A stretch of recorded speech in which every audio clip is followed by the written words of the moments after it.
Bismillahirrahmanirrahim. Makanya kalau ada bapak-bapak dan ibu cerita, saya habis dari laborat semuanya sehat gitu. Ya belum tentu, kamu sehat dari jantung belum tentu selamat dari yang lainnya. Karena apa? Allah tidak pernah kehilangan cara ketika mematikan dan mewafatkan seseorang. Berarti kita ini hanya pindah dari satu ancaman pada ancaman berikutnya, dan sesungguhnya kematian itu lebih dekat daripada tali sandal kita sekalipun. Itu yang kedua. Yang ketiga, sifat dari kematian itu kemudian dijelaskan oleh Imam Qurtubi. Yang ketiga, sifat kematian itu apa? Kematian itu ada kaitannya erat dengan yang namanya rezeki. Karena sesungguhnya pada kematian itu ada hubungan dan kaitan erat dengan rezeki. Makanya kalau kemudian kita memahami rezeki, rezeki itu kalau sudah ditetapkan untuk saya, untuk antum, berapapun kita kemudian menjauh dari rezeki itu, maka rezeki itu akan ngintil dan ngikutin kita serta membuntuti kita. Itu rezeki. Bapak ditetapkan 30M, maka 30M itu akan ngikutin Bapak. Itulah rezeki. Sama dengan mati. Mati itu dikatakan oleh Allah, qul innal mautal ladzi tafirruna minhu fa innahu mulaqikum. Sesungguhnya kalau kalian itu berlari dari kematian, kematian itu akan menghadang kalian. Di situ kita mendapati poin yang ketiga, sesungguhnya ada kaitan erat antara mati dengan rezeki. Dan ini penting, poin yang ketiga ini untuk bapak-bapak. Apa itu? Hadis Rasulullah kemudian mengatakan, la yamuta ahadun hatta yastafiya rizquha. Allah itu tidak akan pernah matikan seseorang itu sampai Allah itu sempurnakan rezeki kepadanya.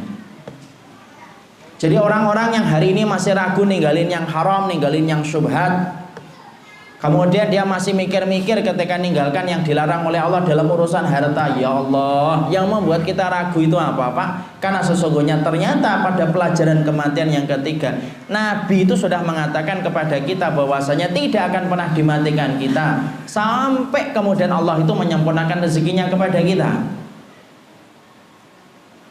Dan masalah harta ini masalah penting, nanti kita akan sampaikan. Makanya kemudian ketika membicarakan tentang poin ini, ada salah satu tulisan yang pernah saya baca di dalam satu kitab itu, yaitu ada seorang kemudian ulama itu jalan dia, dan ketika jalan itu tiba-tiba dia itu tergerak untuk ngelewatin satu jalan yang sebenarnya dia jarang ngelewatin jalan itu. Dia ngelewatin jalan itu, dan ketika ngelewatin jalan itu tiba-tiba ulama tersebut mendengar suara teriakan minta tolong. Angkit nih, dicari itu suara itu datangnya dari mana? Ternyata suara teriakan minta tolong itu datangnya dari sumur. Dilihat itu sumurnya, loh, ada orang yang terpleset masuk ke sumur. Diselamatin itu Pak, sumur itu, diselamatin orang itu dari sumur itu. Sampai ke atas basah kuyup gitu, pucat wajahnya. Kemudian akhirnya ketika tenang, orang yang jatuh ke sumur itu berkata kepada ulama muda itu, kepada ulama itu, askini bisyurbati ma'in, tolong saya kasih air dong. Carikan air Pak, satu gelas air, bisyurbati ma'in, satu tegukan atau beberapa tegukan air. Ambil gelas, sari, dia dapat air, diminumkan. Minum sampai kemudian satu gelas itu habis. Ketika satu gelas sudah habis, tenang, ulama itu nanya, kau tadi bisa masuk ke sumur itu gimana ceritanya? Orang yang tadi kecebur itu mikir-mikir itu, iya ya, gimana ya kok tadi bisa kecebur sumur?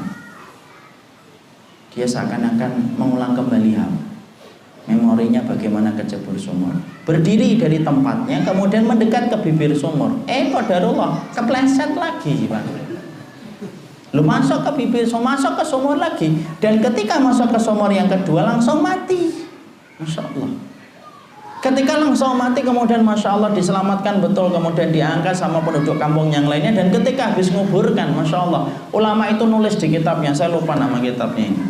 Dia nuliskan di kitab itu, ternyata Allah itu gerakkan saya, tidak pernah ngelewatin jalan ini, tiba-tiba saya disuruh untuk ngelewatin jalan itu, karena ternyata untuk menyempurnakan rezeki yang harusnya disempurnakan oleh Allah untuk orang yang di dalam sumur itu. Karena rezekinya belum ada, yang dia dapatkan apa itu?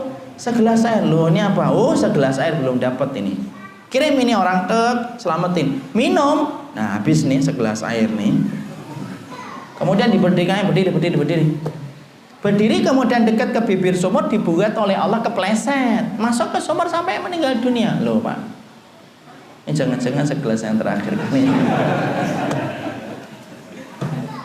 Dan ternyata kemudian di situ ulama itu mengatakan, Masya Allah ya, kalau hanya segelas air saja, ada orang di dalam sumur, diatur oleh Allah bagaimana segelas air itu dia dapatkan, sampai dia dapetin dulu baru dimatikan oleh Allah. Loh, yang membuat kita ragu sampai nyentuh yang haram, tidak mau ninggalin transaksi yang haram dan syubhat. Ulama sudah ngingetin loh, terus kita ini kalau kita nggak yakin sama Allah, terus sama siapa kita yakin?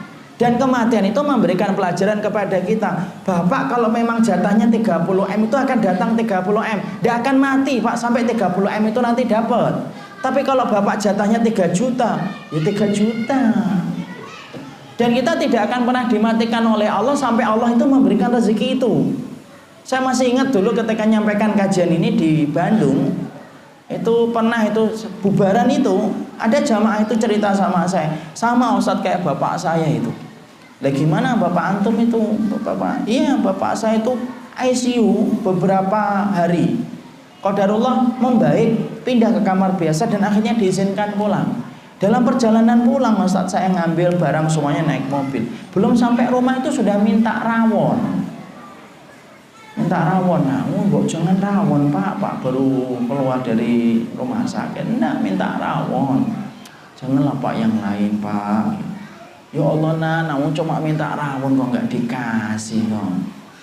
Ya sudah Pak. Ngalah anaknya, makan rawon Pak. Makan rawon itu pun nggak semuanya, hanya 3 sendok saja. Kemudian sisanya suruh makan anaknya. 3 sendok. Kemudian dia pulang, setelah pulang kemudian bapaknya ngomong, saya pengen istirahat, tolong nanti dibangunkan kalau sudah sholat. Asar Pak dibangunkan meninggal dunia Pak, Masya Allah. Berarti rezeki yang terakhir apa? Oh, berapa sendok? 3 tuh kan apa? Jadi ternyata sampai sedetail itu. Makanya ketika kita akhirnya memahami itu, loh ini bapak-bapak ibu sama ini kalau ngurusin anak ini, anak-anak yang rame itu di luar itu, ndak usah diurusin dunianya Pak, bukan kerjaan bapak itu.